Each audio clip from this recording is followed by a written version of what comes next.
Bonsoir à tous. Allez, un dernier qui rentre. Dernière ligne droite avant l'apéro. Alors, on va vous expliquer dans cette présentation, donc, comme l'a dit Lorraine, comment bien se planter sur un projet data science, mais aussi quelques retours d'expérience, quelques convictions qu'on s'est forgées, Nathan et moi-même, sur nos différents projets pour les mener à bien et donc changer un petit peu de perspective. Donc, je m'appelle Johan Benoît, je suis data scientist à Xebia et je suis accompagné dans cette présentation de mon collègue Nathan. Donc, je suis Nathan Choliac, je suis Lead Product Manager Data et IA chez TIGA. Et pour commencer cette présentation, on va vous raconter l'histoire de Corto et le Data Lake perdu. Alors Corto, c'est un jeune chef de projet IT, brillant, qui vient d'avoir une promotion. On vient de le mettre en charge de la transformation data de son entreprise. Extrêmement enthousiaste par rapport à cette perspective-là, il définit très rapidement un plan en 3 étapes. Première étape, constituer un data lake avec l'ensemble des données de l'entreprise. Deuxième étape, recruter une équipe de data scientists d'élite qui vont créer les meilleurs modèles pour apporter de la valeur. Et du coup, troisième étape, industrialisation de ces modèles et mise à disposition des métiers. Du coup, Corto, hyper enthousiaste par rapport à ce plan-là, décide de démarrer pied au plancher. Il recrute son équipe de data ingénieurs d'élite et commence à constituer son data lake. Et là, les premiers soucis commencent à apparaître. Il faut dire que le legacy de son entreprise est absolument colossal. Il existe des centaines de sources de données, chacune a sa spécificité, chacune ses autorisations, chacune demande un travail custom. Et petit à petit, les délais initialement prévus de 6 mois s'allongent en 9 mois, 12 mois, 15 mois. Face au délai, face au retard que prend son projet, Corto décide de directement passer à la deuxième étape et de recruter son équipe de data scientists. Donc il ne va pas se laisser aller, hein, Corto. On ne va pas attendre que ça se termine, le data lake, pour commencer à faire un projet. On va commencer par un projet on sait que ça peut marcher, on sait que ça peut apporter de la valeur, c'est la détection de la fraude. La fraude, c'est un enjeu majeur pour mon entreprise. Donc ok, c'est parti. Mon équipe d'experts, elle va travailler pendant plusieurs semaines à faire un super modèle de détection de la fraude. Le problème, bien évidemment, c'est que vu que je n'ai pas fini mon data lake, il me manque des tables de référence, il me manque des informations sur mes clients. Et donc, du coup, je repars sur des cycles où je vais attendre certaines données, puis développer des premiers modèles, des premières itérations, jusqu'à arriver, avec beaucoup de difficultés, au bout de 6 mois, à un premier modèle, ou en tout cas une version de mon modèle qui est exceptionnelle. Là, on atteint les meilleures performances possibles, toutes les cas de fraude sont détectés, et donc je peux aller sereinement en production. Je peux dire à mes data ingénieurs préférés, allez-y, mettez-moi ça en production, je suis serein. Donc bien entendu, vu que j'ai passé 6 mois à développer ce fameux modèle, eh bien, mes data ingénieurs, ils reviennent vite vers moi en me disant, écoute, là, ta super librairie en version alpha, ça ne va pas passer en production. Ça ne va pas aller avec les contraintes de production. Et donc, on va devoir tout refactorer, on va devoir tout recommencer, on va devoir utiliser des librairies qui sont compatibles avec la production, mais évidemment, on repart sur une boucle et une durée qui reprend 6 mois de plus, puisque j'ai besoin de rechanger les performances, puisque en changeant de librairie, mes performances sont différentes, et donc je dois tout recommencer, retravailler entre data engineer et data scientist. Donc forcément, là, il s'est repassé, encore une fois, beaucoup trop de temps. Jusqu'à la fin, on a réussi, malgré tant bien que mal, à obtenir un bon modèle qui est en production, et donc je peux livrer ça avec fierté à mes utilisateurs finaux pour qu'ils puissent l'utiliser. Et alors là, Corto, absolument enthousiaste, va voir son métier avec son super modèle, et il attend impatiemment les retours au bout de 2 semaines. Et là, contre toute attente, les retours sont pour le moins mitigés. Il faut dire que certes, le modèle prédit parfaitement bien les fraudes. Il a détecté toutes les fraudes qui se sont passées au cours des 2 dernières semaines. Pour autant, comme le modèle ne distingue pas les différents types de fraudes et que chaque type de fraude appelle à une réponse particulière, le modèle est tout simplement inutilisable et n'apporte aucune valeur au métier. On voit donc que plus de 2 ans après le départ de ce projet, en dépit de réussites techniques et d'exploits même techniques, ce projet a complètement échoué à apporter la moindre valeur au métier. Cette histoire de Corto, elle peut vous paraître un petit peu tirée par les cheveux, mais en réalité, je suis sûr que chacun d'entre vous qui a bossé sur un projet de data science de près ou de loin s'est mangé un ou plusieurs des murs qu'on vous a présentés ici, voire tous si vous n'avez pas de chance. Et donc, ce qu'on s'est rendu compte, nous aussi, sur nos projets respectifs, on s'est pris ces murs. Et ce qu'on s'est rendu compte, c'est pas un manque de compétences ou de données ou d'infrastructures qui amène un projet data science à l'échec, c'est plutôt un certain nombre d'idées reçues. On en a chiffré 5 dans cette présentation, qui font qu'on a un certain biais et on prend un projet data science d'une certaine manière parce qu'on pense que c'est l'état de l'art, parce qu'on pense que c'est la bonne manière de faire. Mais en réalité, il y a des changements de perspective, des changements de fusil d'épaule qui sont à faire pour se tirer des bonnes convictions, des bonnes pratiques pour réaliser ces projets data science. Donc pendant cette présentation, on va essayer de tacler ces fameuses idées reçues avec ce qu'on a essayé d'implémenter sur les différents projets pour les faire fonctionner. On commence par la première idée reçue. Alors cette première idée reçue, c'est celle-ci. Le succès d'un cas d'usage data science dépend essentiellement des performances du modèle. Et en fait, pour tacler cette idée reçue, je vais vous inviter à prendre un petit peu de recul sur ce qu'est un modèle concrètement. Un modèle, ce sont des données qui sont ingérées, qui sont mises à disposition dans un environnement distribué, à partir desquelles on va faire ajouter toute une intelligence algorithmique pour arriver à tirer des prédictions. Ces prédictions sont ensuite poussées à des utilisateurs qui vont chercher à les activer, c'est-à-dire à se servir de ces données-là pour réellement créer de la valeur. Aujourd'hui, ce qu'on observe, c'est que dans la majeure partie des projets data science, un énorme focus est fait sur cette partie-là, les performances du modèle, c'est-à-dire la qualité des prédictions qu'on arrive à sortir. Et c'est normal, c'est évidemment un énorme challenge technique et c'est peut-être ce qui sort complètement des autres projets, ce qui le différencie très clairement. Pour autant, ce dont on se rend compte, c'est que cette partie-là, la partie des performances de l'activation, est souvent complètement négligée. Or, ces performances d'activation, ça représente la capacité à tirer de la valeur de ces prédictions. Et en fait, quand on regarde un projet data science dans son ensemble, quand on regarde ces performances du produit, c'est-à-dire la capacité du produit à répondre aux besoins auxquels il est censé répondre, eh bien, il n'a de sens que si on a ces deux briques qui s'imbriquent parfaitement et qui sont toutes les deux compétentes. Négliger la partie performance de l'activation peut avoir autant d'impact sur les performances globales de votre produit qu'un mauvais modèle. Donc, pendant cette première partie, ce que je vous propose, c'est que nous regardions comment on peut améliorer les performances de l'activation. L'activation repose principalement sur deux facteurs. C'est l'interprétabilité et l'utilisabilité. On dit qu'un modèle est interprétable lorsque l'utilisateur est en mesure de comprendre les facteurs et le cheminement logique qui mènent à la prédiction. C'est-à-dire qu'on va essayer d'éviter le côté boîte noire de cette modélisation. On ne sait pas d'où sort cette prédiction. Typiquement, dans le cas de la fraude qu'on vous a présenté, on va expliquer à l'utilisateur, OK, effectivement, on a défini que ce cas-là était un cas de fraude parce que on a vu qu'il y avait 5 virements de plus de 10 000 € qui avaient été faits dans 3 pays différents. À ce moment-là, l'utilisateur peut s'approprier le modèle, il peut arriver à comprendre ce qui se passe derrière, et donc du coup, il va lui attribuer une certaine confiance. Si on se passe de ça dans les premières phases du produit, on risque d'avoir un utilisateur qui n'est pas en confiance, qui ne comprend pas pourquoi ces prédictions-là sont faites, et du coup, il ne va pas chercher à les utiliser. Ce point-là, il est souvent pris en compte dans les équipes. On parle d'interprétabilité. Cependant, il faut garder en tête que c'est un point qui est primordial, mais surtout dans les premières phases du produit. Pour prendre un outil que vous utilisez au quotidien, votre moteur de recherche, lorsque vous tapez un mot-clé dedans, vous ne vous posez pas la question de pourquoi Google vous propose tel ou tel lien en premier. Vous lui faites tellement confiance qu'en règle générale, vous regardez les 2-3 premiers liens. Exceptionnellement, vous allez jusqu'en bas de la première page, mais vous ne regardez même pas la deuxième page.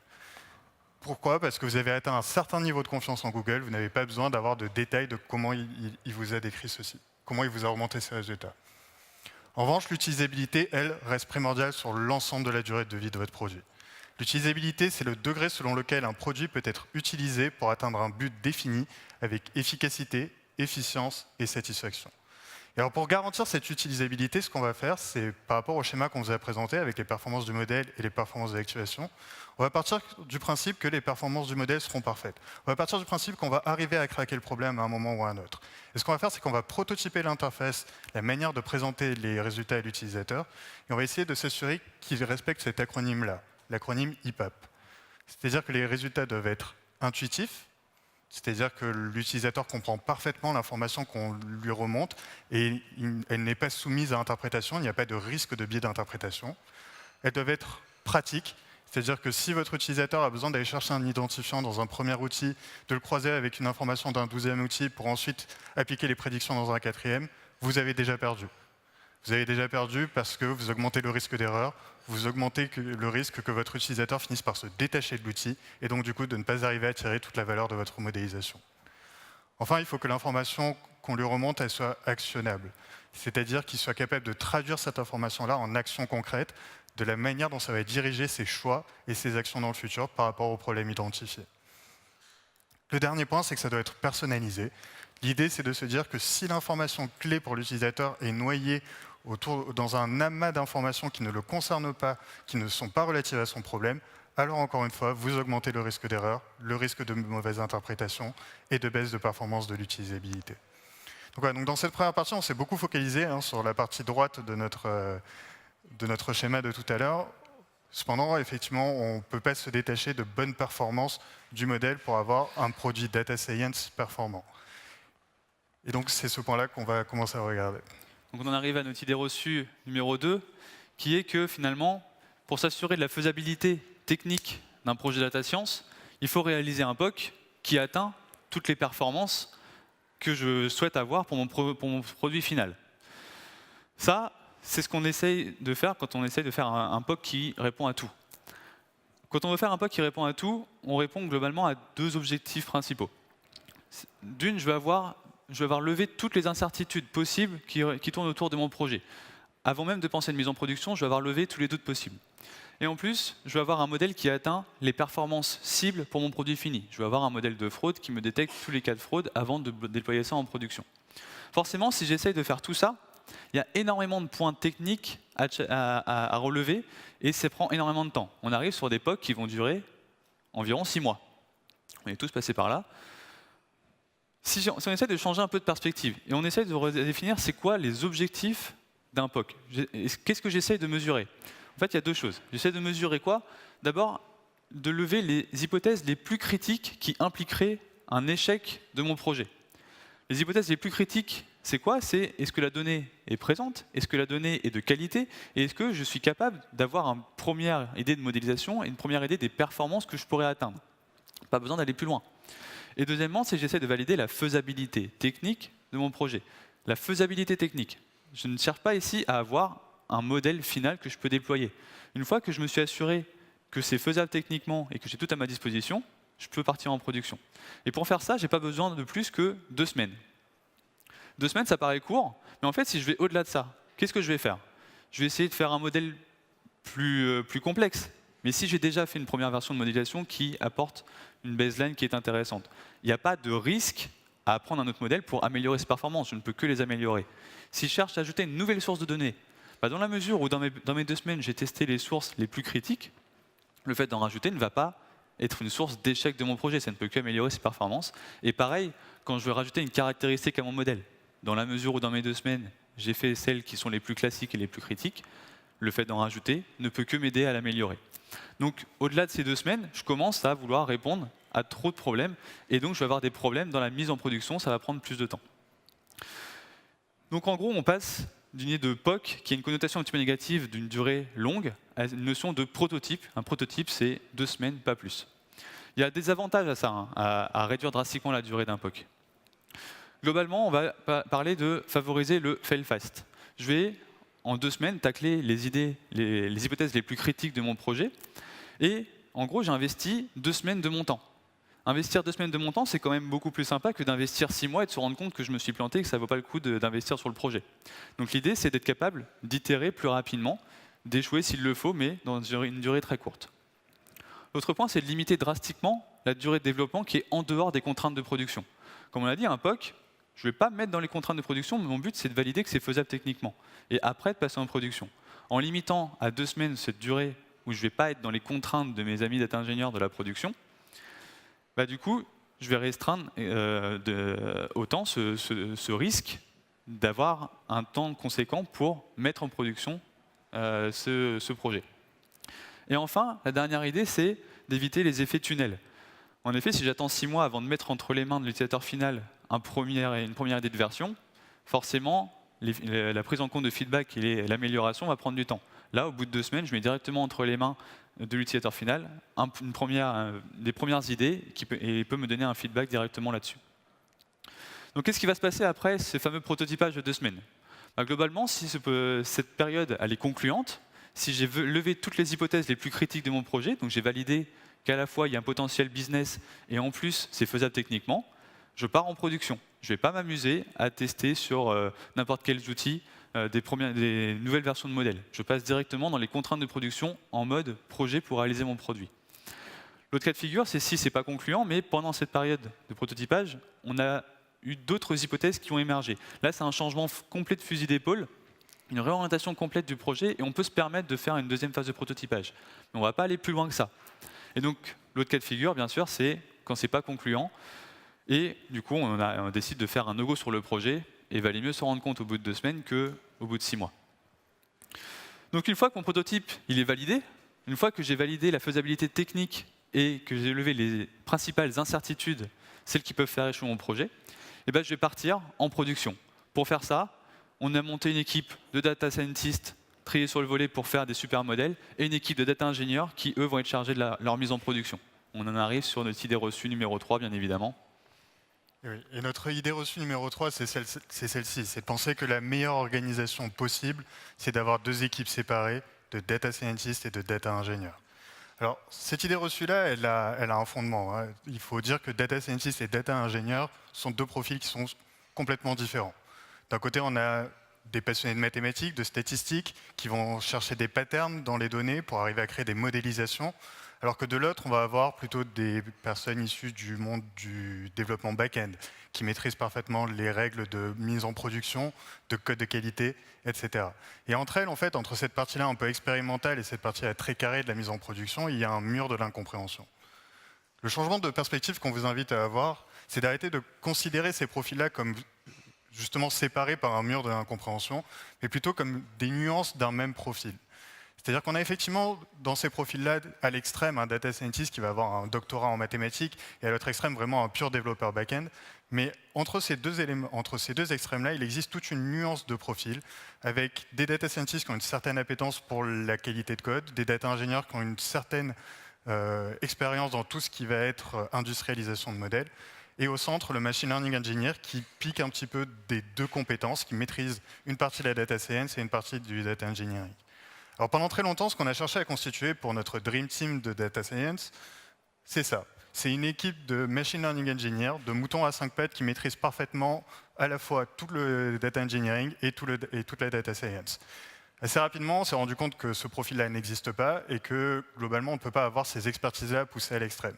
Du coup, on est passé à l'extrême inverse et on s'est dit, on va constituer 2 équipes, 2 component teams. D'un côté, une équipe de Data Scientists, vraiment, voilà, qui vont avoir pour charge de créer des modèles de qualité, et de l'autre, une équipe de data ingénieurs qui va avoir pour charge d'apporter les données et d'industrialiser les modèles.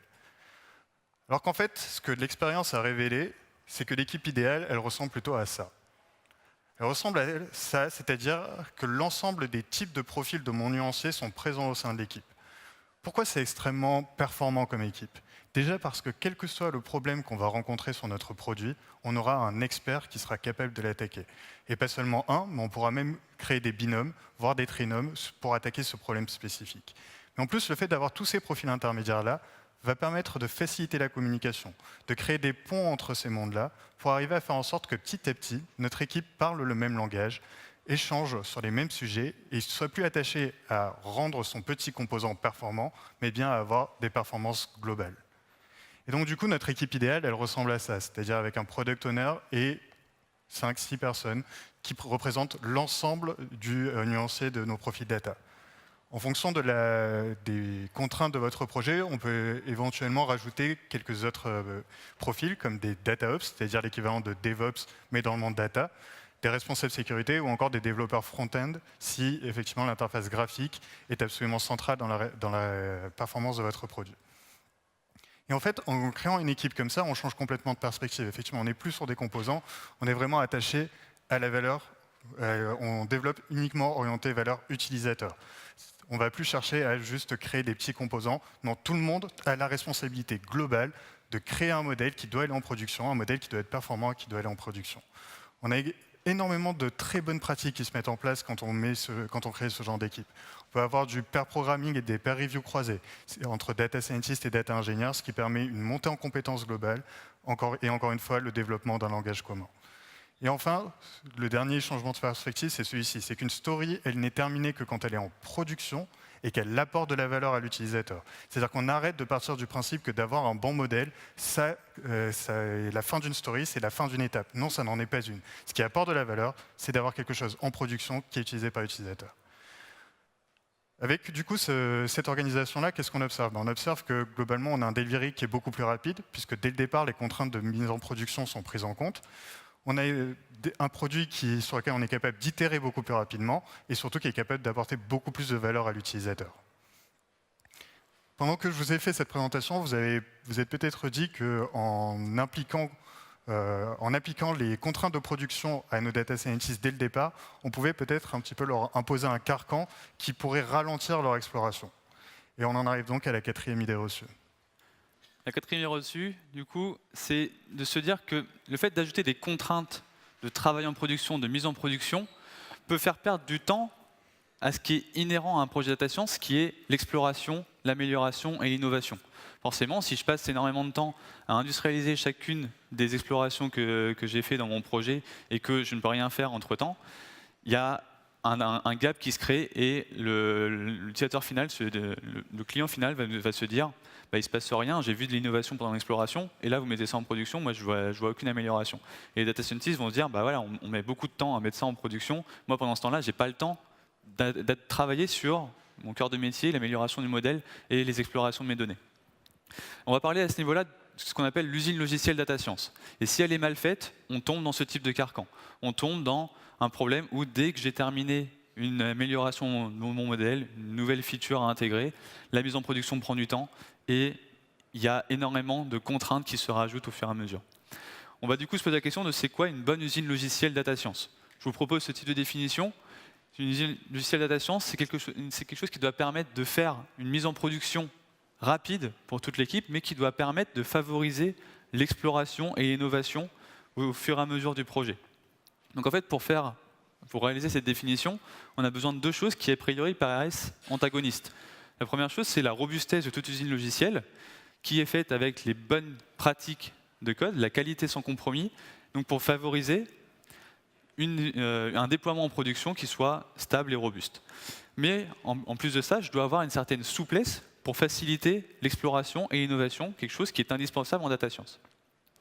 Une usine logicielle, typiquement, ça va ressembler à ces trois points-là. On a une phase d'industrialisation où je vais prendre mes travaux d'exploration, je vais devoir packager le code, je vais devoir en créer des classes, je vais devoir les tester unitairement. Donc bref, en faire quelque chose de stable, robuste et testé que je vais pouvoir déployer. Le déploiement en production, c'est la deuxième étape. En machine learning, globalement, ça va être l'équivalent de le serving du modèle, donc la mise à disposition de votre modèle à un système tierce pour qu'il puisse être utilisé pour appliquer des prédictions. Et dernier point, c'est la partie monitoring. Forcément, je vais avoir besoin de mesurer quelle est la performance de modèle en production dans les mains de mon utilisateur final. Et donc ma partie exploratoire, elle arrive en amont de ces points-là, et elle se confronte à un mur si l'usine logicielle est mal faite. Mais en réalité, l'exploration doit bénéficier de cette usine logicielle, et on va reprendre point par point comment est-ce qu'on peut en arriver là. Typiquement, quand je suis dans une phase d'industrialisation, il y a énormément de temps qui est consacré au packaging, à créer des classes de transformation qui sont testées et qu'on va pouvoir déployer en production.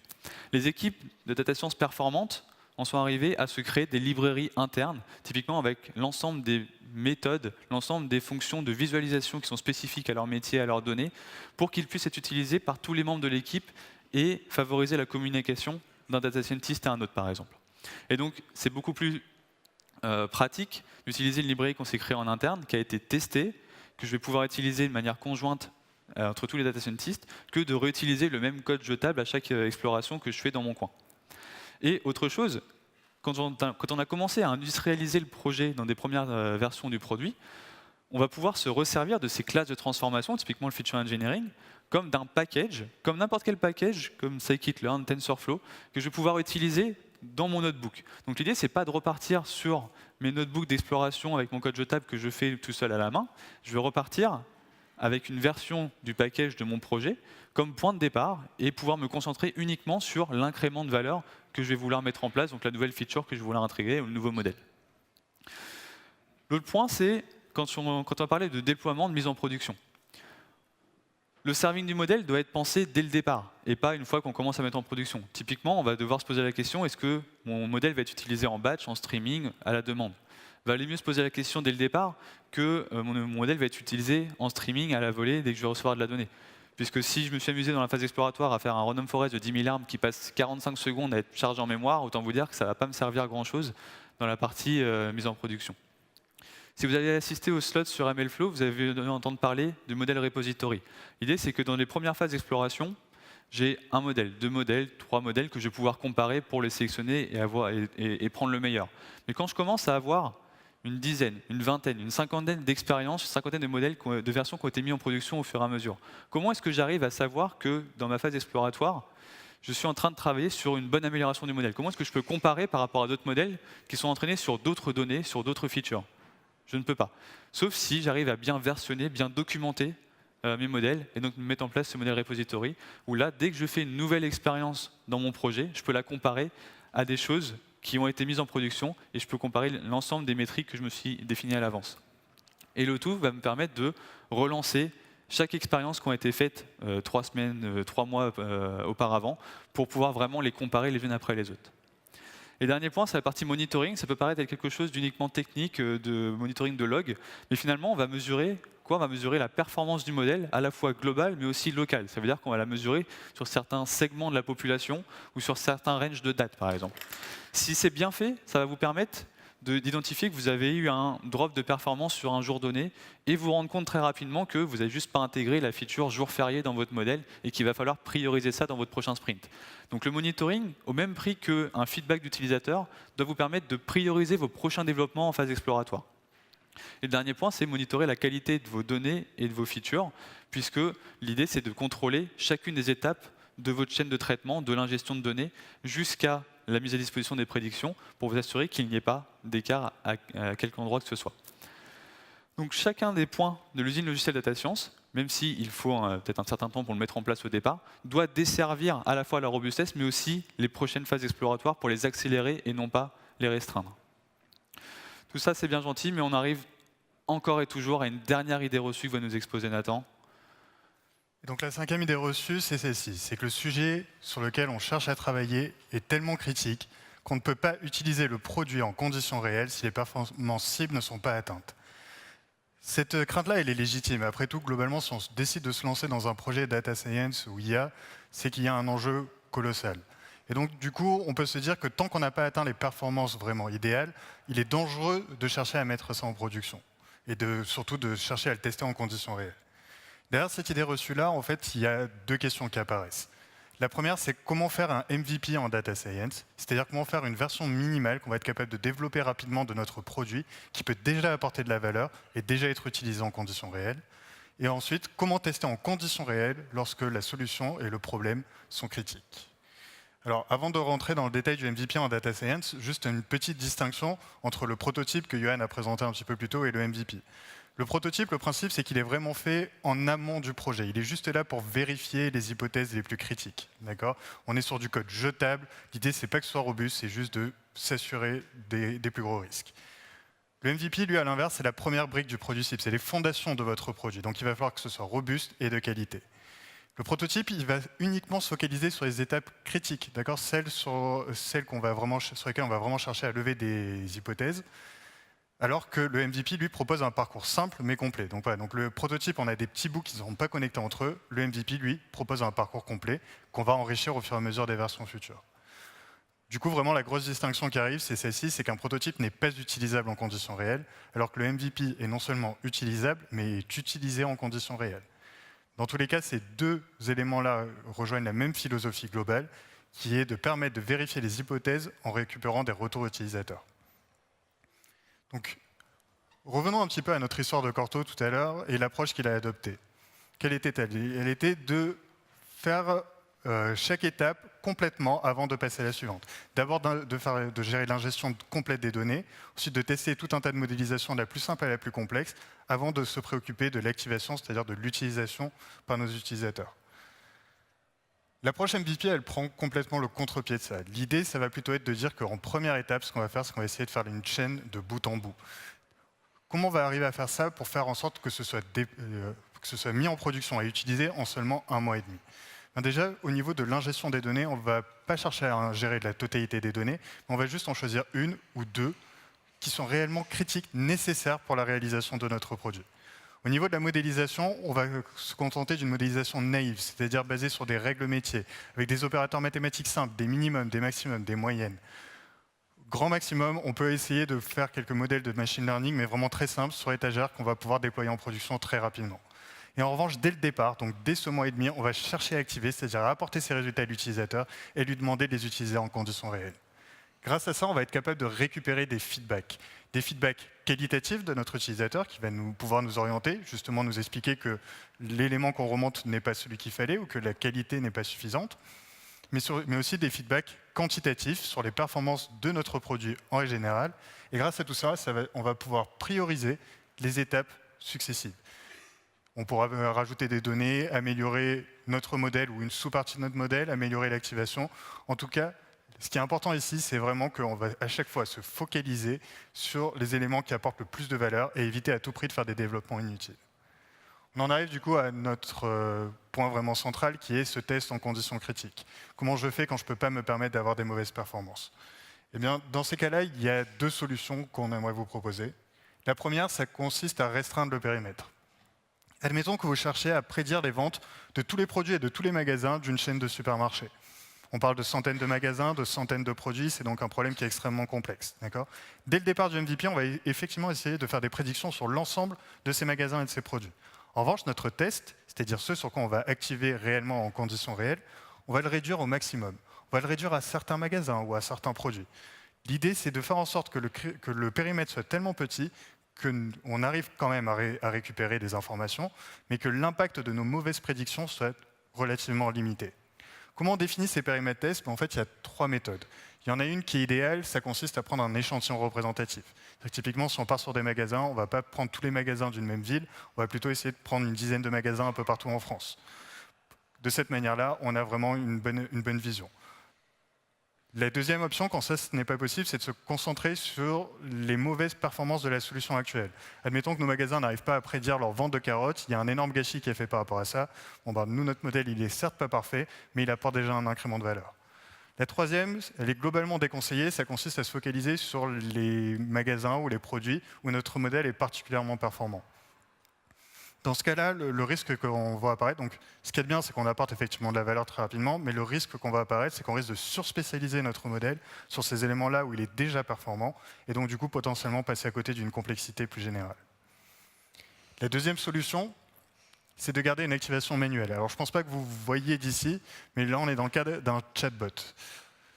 L'idée, c'est qu'il y a un client qui écrit du coup dans ce chatbot « Hey, je viens de débarquer à Chicago, je suis à la recherche d'un bon burger. Qu'est-ce que tu peux me proposer ?» Et là, en fait, dans un premier temps, vu que notre chatbot n'est pas encore mature, on ne peut pas directement apporter la réponse à l'utilisateur. Donc notre utilisateur, ça va devenir la personne du service client qui va rester derrière l'écran et à qui on va proposer du coup deux réponses suggérées par le chatbot. La première, elle lui propose d'aller visiter un musée. Bon, elle est à côté de la plaque, du coup, ça ne sera pas celle-là qui sera retenue. La deuxième, elle, a l'air d'être un petit peu plus pertinente et parle d'un restaurant. Dans le cas où aucune de ces deux solutions n'est bonne, la personne du service client peut encore rentrer manuellement un message. Et on voit en fait toute la puissance de cette activation manuelle. Déjà parce que dès les premières étapes, on apporte de la valeur à notre utilisateur, à notre service client. Pourquoi? Parce qu'à chaque fois qu'on va arriver à bien prédire, il aura juste à cliquer sur la bonne réponse, du coup gain de temps, gain de valeur. Mais surtout, nous, en tant qu'équipe qui cherchons à améliorer ce chatbot, on va pouvoir récupérer tout un tas de feedback en permanence en conditions réelles. On va pouvoir voir si nos suggestions sont bonnes ou mauvaises, et dans le cas où elles sont à chaque fois mauvaises, ou les deux sont mauvaises plutôt, on va pouvoir voir ce qui était la bonne réponse puisqu'elle va être rentrée manuellement par notre utilisateur, notre personne du service client. Donc, voilà, donc vraiment le message clé de ceci, c'est d'arriver absolument à se confronter à la réalité, même quand ça devient critique, par des petites astuces pour pouvoir récupérer tout un tas de feedback et améliorer vraiment de manière très ciblée votre modèle. On résume, on a vu beaucoup de choses pendant cette présentation. Avant de passer à l'apéro, on va résumer ce qui s'est passé. Corto, il s'est relevé de ses cendres, il est passé en version 2.0, maintenant il arrive à faire des projets data science dans les règles de l'art. Qu'est-ce qu'on a vu jusque-là?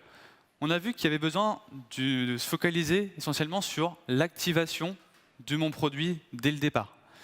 Ça veut dire qu'on ne va pas se concentrer uniquement sur la performance technique du modèle, mais aussi mesurer comment est-ce qu'il va être activé une fois qu'il sera dans les mains de l'utilisateur final. Ça, c'est quelque chose de primordial afin de prioriser les différents développements qui vont être faits.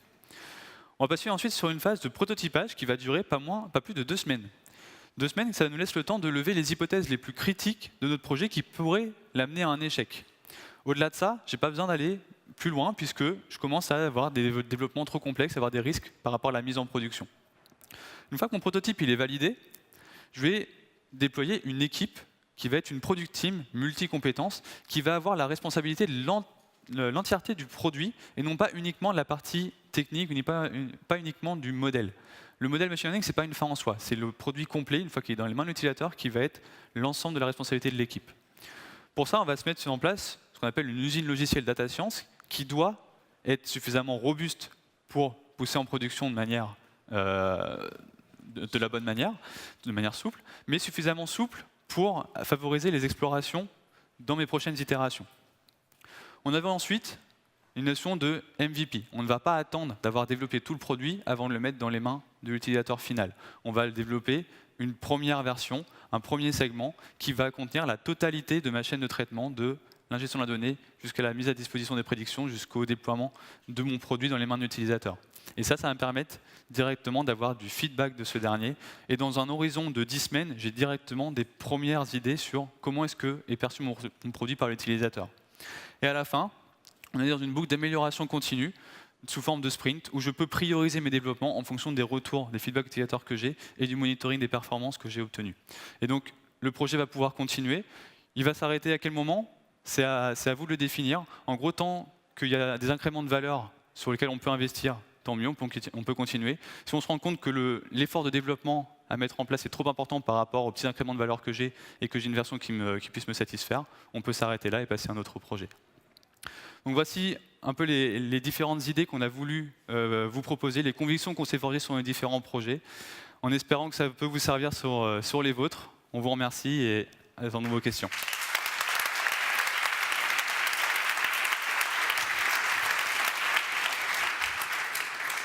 Merci beaucoup à vous deux. Est-ce que vous avez des questions du coup ? Aucune question sur ce beau parcours et ces beaux moyens d'éviter un échec dans la data science ? Vous avez tous soif. Ils veulent tous aller prendre l'apéro. Une question. Allez, je vous fais patienter encore un petit peu. Donc vous avez parlé à un moment de l'organisation, comment constituer une bonne équipe de data science, donc avec des data scientists, des data engineers et ce qui va au milieu. Ok, mais du coup, c'était toujours donc dans une organisation où il y a une équipe de data science versus le reste de l'entreprise qui va donc fournir des use cases ou j'ai un problème, est-ce qu'on peut faire un projet de data science vis-à-vis de ça? Est-ce que vous avez rencontré des cas où parfois envisagé le fait de faire des équipes qui vont être, par exemple dans des grosses entreprises, on va avoir différentes business units et non pas le fait d'avoir une équipe data science pour le reste de l'entreprise, mais une équipe data science, on va dire transversale aux différentes BU. Par exemple, il y en a une qui s'occupe de la maintenance d'un produit, l'autre qui fait la gestion des coûts, et des data scientists finalement répartis par BU. Est-ce que ça, c'est quelque chose que vous avez vu ou pas? Alors tout à fait. Hein. Là, en fait, la présentation, ce sur quoi on a accès, c'est vraiment sur un produit data science. Ce qu'on appelle un produit data science, c'est-à-dire quand on a réellement de la complexité, une nécessité de mettre en production un modèle qui va être utilisé au quotidien par un grand nombre d'utilisateurs. L'organisation dont tu parles là, elle est beaucoup plus fréquente dans les cas où on fait de la data science plus analytique, en fait. C'est-à-dire qu'on va chercher effectivement à récupérer de l'information du marché, on va se servir de tous ces outils-là de data science pour arriver à récupérer des insights de grande qualité. Donc c'est vraiment deux problématiques qui sont différentes. Les deux apportent de la valeur, mais une valeur qui est complètement différente. En tout cas, c'est une conviction personnelle, c'est que c'est impossible de faire un projet réellement ambitieux avec une équipe qui est juste une équipe de data scientists qui est un peu disséminée et qui n'a pas justement cet ensemble cohérent entre data scientists et data ingénieurs. On ne dit pas que le projet va échouer si c'est réparti complètement comme ça, mais il y aura forcément des murs et des contraintes qui seront présentes sur les projets. Et nos convictions qu'on peut avoir, c'est justement de se créer ces équipes complètes, au moins de les forcer à se communiquer régulièrement si elles ne sont pas physiquement présentes ensemble. D'accord, merci. D'autres questions? Ouais.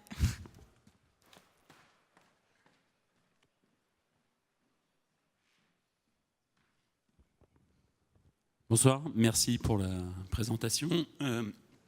Comment on arrive à convaincre les data scientists de la pertinence de ce que vous nous avez présenté, c'est-à-dire que le prototype, le MVP court, des cycles courts, ça apporte de la valeur, hein, parce que eux souvent voient de la valeur dans le résultat final et la mesure qui se rapproche du résultat parfait. Je vais te donner mon point de vue, je suis data scientist, je suis convaincu par ce que j'ai dit. Certes, il y a toujours, je pense en premier abord, l'appât de la technique. Moi, je suis super intéressé pour, dès le départ, faire un super modèle de deep learning sur mon projet, mais on ne va pas démarrer par ça, on ne va pas se voler la face. Ce qui arrive à me convaincre, moi, à ce niveau-là, de faire cette approche-là, c'est qu'il n'y a rien de plus frustrant de passer plusieurs semaines, plusieurs mois à bosser sur un projet et de se rendre compte à la fin qu'il va être laissé au placard, puisque l'utilisateur final ne va pas comprendre ce qui se passe ou ne va pas pouvoir utiliser ça dans son quotidien. Et finalement, moi, ce qui m'a convaincu, c'est de me dire, OK, je ne bosse pas pour faire un modèle, je bosse pour construire un produit, et ce produit, il va embarquer de l'IA, il va embarquer du machine learning. Et donc, je suis une personne qui va apporter une brique, certes importante, mais qui est une brique parmi tant d'autres dans un produit complet. Et il n'y a rien de plus frustrant de laisser un projet au placard parce que finalement, ils ont d'autres choses à faire que d'utiliser mon modèle qui exporte un fichier CSV quelque part et que je ne comprends pas. Donc forcément, si je passe trop de temps à faire ça et que je me concentre que là-dessus, ça ne va pas m'aider dans mon quotidien. Je suis content de savoir que ça va être utilisé et la bonne manière de savoir que mon projet sera utilisé, c'est de l'embarquer dans un produit complet et d'avoir cette manière de faire. Oui, c'est aussi parce que tu as un mindset très produit, ce qui n'est pas le cas de tous les data scientists. Est-ce que tu as des bons conseils pour les amener vers ton mindset, enfin, des petits trucs, des déclics qu'il y a eu chez toi ou dans les expériences que tu as pu vivre? Bosser avec des gens comme ça. Ouais. En fait, je pense qu'il y a l'expérimentation qui aide beaucoup. Globalement, enfin, les personnes qui ont expérimenté justement cette manière-là de travailler, même les data scientists qui étaient justement très sensibles à ce côté-là, ils voient directement un intérêt. Globalement, moi j'ai beaucoup travaillé avec des data scientists qui avaient eu des frustrations justement par des projets passés, sur des projets passés où ils étaient privés de ça, et en fait ils voyaient un peu ça comme la lumière au bout du tunnel. Donc je pense qu'effectivement cette expérimentation-là, ce test-là, montrait qu'effectivement travailler avec les data ingénieurs et non plus contre les data ingénieurs qui sont les méchants qui m'empêchent de d'industrialiser mon modèle, ça apporte réellement de la valeur et ça fait vraiment une équipe qui est performante. Donc je pense que vraiment l'expérimentation, le test, sur un mois et demi justement, essayer de développer un MVP, voir ce que ça donne, voir des vrais retours utilisateurs, ça permet de convaincre beaucoup de personnes. Et je pense qu'on peut descendre aussi de notre piédestal à beaucoup de moments, puisqu'on a l'impression que notre modèle il est parfait, qu'on répond à tous les problèmes, mais une fois qu'on le met entre les mains de quelqu'un qui ne comprend rien en machine learning, mais qui veut juste utiliser sa prédiction, on se rend compte qu'il y a beaucoup de choses auxquelles on n'est pas pensé. Et donc, comme le dit Nathan, faut se lancer. En un mois et demi, on peut avoir un MVP qui tient la route. Ça veut dire qu'on peut attendre ce temps-là pour se rendre compte que oui, ça vaut le coup d'avoir mis en place ce type de méthodologie.